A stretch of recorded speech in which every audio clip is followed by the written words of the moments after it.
Hello everyone, it's Brandon Red here with Ramen Noodle Budgets, and in today's video we're taking the new Trick or Treat Studios Rob Zombie mask and giving it a rehaul.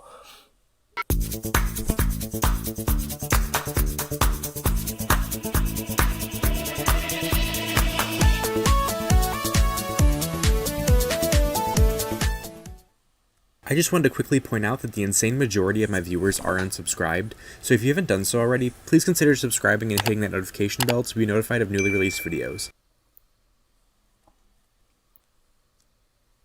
Now, I'll be honest, I think out of Trick or Treat Studios' whole line of masks, this is probably one of the best stock masks I've ever seen them release. The hair is great, the paint job is very passable if you're looking for just a simple collectible for your collection. You know, it meets all the marks, but I just wanted to go ahead and do a rehaul because this is one of the most requested videos I've ever received from you guys. And I haven't seen these movies for about a decade, so it gave me an option to rewatch the movie. So I started by going ahead and removing the hairline. This is kind of like a new thing for what I'm going to start doing on my masks because it helps me not have to worry about that hairline the whole time and allows me to just kind of go ahead and redo it. But as I said, the hairline on this mask is really nice and the hair itself is really good quality. But you'll see, as always, I run into some major complications on this mask. This one had some very interesting ones.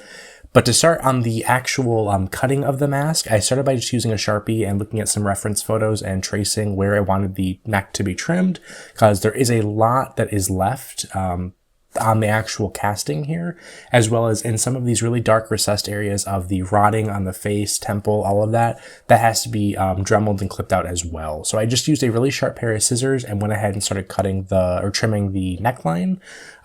Just take your time with this. This honestly was not as scary as I thought it would be. The mask gives you a lot to work with. Just looking at some reference photos to kind of just help with your, inspiration. You can definitely go your own way with this mask. I really did, to be honest with you. You'll see when I do the forehead cracks or wrinkles, I did go a little bit further than some other people have been going. I just wanted to kind of get a mesh between the Halloween 1 and that Halloween 2 or from the Rob Zombies films, I should say, where the mask is starting to completely fall apart. But here I'm also going ahead and just kind of cutting and making the neckline look a little bit more rotted. It's very straight when you buy it, and I completely understand just due to, manufacturing purposes. But for the rotting effect that I'm going for, I went ahead and trimmed it, which seems to match up with the screen use mask pretty well. There aren't all that many photos of the screen use mask, and the ones that I could find, the mask looked very different, different lighting. So it's one of those things where if you want it to look, super gray, you can go that route. However, it doesn't seem like the mask looked that dark in natural lighting. It was really one of those things that color and color correction and lighting was able to affect the mask's look in the movie, which is pretty much straightforward with any movie prop or any movie costume. Now I'm using this Dremel bit. I'm using it on the lowest setting, and I started just going into those areas. I did use a Sharpie just to kind of go ahead and darken some spots that I knew I wanted to go all the way through, and began to just go ahead and Dremel. Now this is where you're going to see me run into an issue. As I began to Dremel the forehead, a huge chunk of the latex original paint just peeled off and got stuck in the Dremel. And it's funny because this exact same thing almost happened on my Tramer mask. I don't know what's going on with the paint jobs lately. This one was really interesting though. I peeled off the entire face, like all of the paint. It didn't require any dremeling. As you can see, it came off almost in one big piece, like the paint was just not adhered. The part though that was really stuck to the mask was the hair, and that did take quite a bit of work. I had to use some mineral spirits because it seems like it's impossible to find naphtha here in Florida right now. But yeah, as you can see, the whole face was just peeling off, which gave me a completely raw mask to work on, which I kind of liked. It gave me, just a lot of detail there. Now, once again, I would not recommend doing this. It's just something that happened when I was working on it, and there was no way to work around it, because when the original latex comes off, you're going to see it if you paint over it. So you have to remove all of it. But I went ahead using the Dremel once I got all the latex off, and just went ahead and began to Dremel out some of those spots that I liked. I definitely went a little bit further than I think the original movie mask had, but I kind of liked it. Now here I just have it on a mannequin styrofoam head. The reason the neck looks so extended right now is just because there's so much stuffing in there. And then I'm making a kind of off-white gray color, more white than gray though, because I didn't want it super gray. Mixed it with that Tim Gore promotion adhesion for latex and began to just spray on a decent coat all over the mask. I know you can see some pieces of hair and stuff on the head here between the layers that you just don't see. I did go ahead and wipe that down with a little bit more mineral spirits to remove most of the hair. Even though I knew it was getting covered up again, it's kind of just a thing for me. It's like annoying to see it as you're painting. It makes me feel like it's going to look bad or whatever, but you know, definitely not required. I just take that extra step to remove anything on the mask that I don't like. So here I'm just giving it that white base coat. The reason I went with the white base coat as opposed to gray is because I kind of wanted to do it in a realistic take where the mask wouldn't have started gray. I would start white and then a combination of washes, dirt, all that would kind of build up to give it that gray color. So here's that. As you can see, it's almost like the original, I think it's like the 1995-92 mask is what they're calling the Rob Zombie original mask because it takes place in a different year, obviously. Here I'm making a wash. I'm using kind of this burnt brown umber color, a little bit of green, and then a little bit of black. And it when you mix it all up, it's going to look more black than anything, but it's going to have those undertones of both that brown and the green, which from all the reference photos I can find was a big thing for the Rob Zombie masks. This mask basically just looks like it's been rotting for years and it has mold and kind of a cartoonish kind of mold if you ask me, but it looks really nice in live action. So I apologize that my arm is completely covering up the mask in some sections. I tried to go ahead and move the camera to avoid this, but sometimes my arm is just always in the way. But basically I took this, watered it down heavily, and then just began to paint it all over the mask using a foam brush. Just trying to get it in all those cracks and crevices that I could. To just start the aging process of the mask. So I started with the white paint and then moved on to this dark wash. And then I went ahead and patted it all off. Don't go ahead and wipe it because you want to keep the paint in those recessed spots. And using a paper towel also kind of helps create the texture of the dotted paint everywhere, which is extremely helpful. This mask, it's dirty. In every variation of the mask from when he gets it in the modern era, I still have not watched these movies in a long time, so I do apologize. It's very dirty. So I went a little bit too far because I did another wash, and just to kind of filter it and layer it up, I added just a little bit more of the white on top, which did still kind of, you could see the paint through. Now I took that exact wash and put it on a little paintbrush and wiped it off completely and began to just paint it into those cracks and crevices. Please don't say anything about my nails. I know they look disgusting, but it's because I just did a wash of paint and my nails are always long. People are always going to comment on that. It's just, I don't know. I'm trying to break the nail biting habit, and whenever I start working on the projects, they get really bad. And so in the videos, they look horrendous, but it's fine. It's whatever. So as I began to paint it, I made sure I got into the interior edges of each of the cuts that I made because it'll look noticeable if you paint the outside of it and then the inside's white, if that makes any sense. But I did this lightly and built it all up in the cracks and kind of around the cracks just to kind of give it that distressed and rotting look. Now the next step to this was I progressively added more and more of that orangish, you know, that brown burnt umber color you saw before.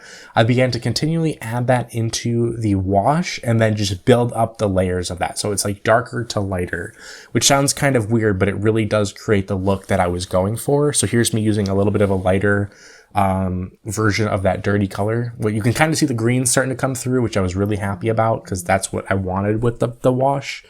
That's why I added all those colors in there for you guys.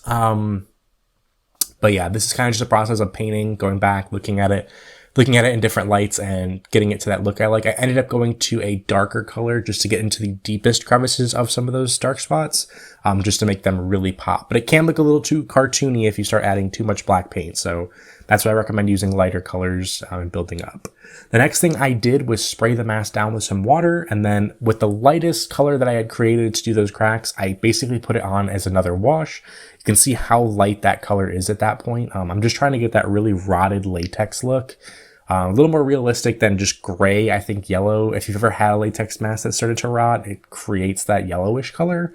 And in some of the photos of the Rob Zombie mask, it looks like it had that color tone to it. So that's what I kind of went with here. So I kind of just built that up, and I didn't wipe this off because there was the water sprayed on the mask. It allowed me to kind of just push the paint around just to lighten up the pigment a little bit. And then here I made this yellow green. Now the camera makes it look neon, but it was more green than yellow. Using my airbrush, I very, very lightly sprayed this into around those cracks and crevices. because a lot of the photos I saw of replica rehauls and things like that had that coloring, and I really do think it's one of the ways to make it pop, to make it look a little bit more moldy, and it almost does have that look of rotting latex, which I really liked. So this was a really big thing for me. I really liked the way that this color made those details pop. Now, I'm sorry the lighting is so weird. This is technically my 3D printer room, so I can't have actual sunlight coming in the windows. So I have like 4 different lamps, but you can see that color starting to pop. To finish off the paint job, I went to a darker wash again and painted it all over the mask, just to, first off, blend in that yellow a little bit, just to make it blend with the mask a bit more. And then to also just darken up the mask and add in some of the extra cracks and crevices to make them pop a little bit more. So this is one of the ones where I painted it on and then blotted it slightly, but then I let it build up around the areas of the neck. Now in this lighting, it does look very brown. It doesn't look like that. It's just, like I said, the lighting can drastically affect how this mask looks. To finish it off, because there were so many different layers of acrylic and some of it wasn't mixed with any latex promotion, I went ahead and made a clear coat using the Liquitex satin medium with a little bit of airbrush thinner and water. Gave it a few coats, and this will seal your mask completely and it won't change the finish. Highly recommend doing it now. I never did it before until the Tramer mask, but it makes a big difference for me. Makes me feel like I don't have to worry about the mask completely losing all the paint or wiping off or getting smudged with water or sweat or anything like that. So highly recommend doing this, and it's completely flexible. Now to do the hair, I go back and watch my Tramer video or my Halloween 2 Walmart if you guys want to see a little bit more in depth, but I've done this enough times. I use crepe hair, straighten it out. This color is a lot more red than I'd like. It's a light brown. It's by Miron. And every time I try to get the dark brown, it's always on back order. So I have to go with this color and end up kind of painting it a little bit to match. But it does create a great gradient effect. So I use the tacky glue. Tacky glue is the absolute best for this. I absolutely love it. I'll put it on, cover it up. Like I said, go back to the Tramer video if you really want to see it. The biggest difference I'll show you here though is I painted in the hairline and then I applied the hair backwards, because on all the photos of the mask I could find, this is what it looked like the hairline was. It was a flip back kind of style, as opposed to like the original Captain Kirk where it's frontward facing, if that makes sense. Basically, the hairline gets applied backwards and it gets flipped backwards, so it gives it a much more poofy and a lot cleaner in a way of a hairline. It's exactly how Trick or Treat Studios did it with the original hair. So I decided to go that route as well. First time trying this and it works really, really well.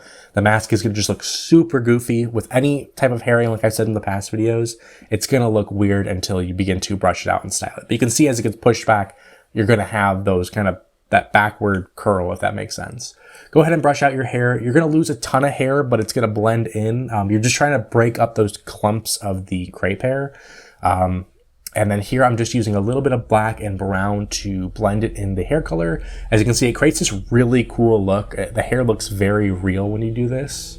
So highly recommend it if you're looking to get like a kind of layered effect. Use a lighter color hair and then the brown on top. Very similar how they did it in the original movie of 1978's Halloween, but I don't think it's how they went with that. But here is the finished mask with a little bit more lighting. You can see it kind of has that grayish color when it gets into the dark spots, but when you have it in a bright light, you can see how it's a little bit more white, but a little bit more of that yellowish white with the rotting green latex, which I was super, super happy with. So I hope you guys enjoy this. I'm really hoping to get those Halloween 2 masks by the Trick or Treat Studios for Rob Zombie, because those also look incredible. But I hope you guys have a wonderful Halloween and a great rest of your week.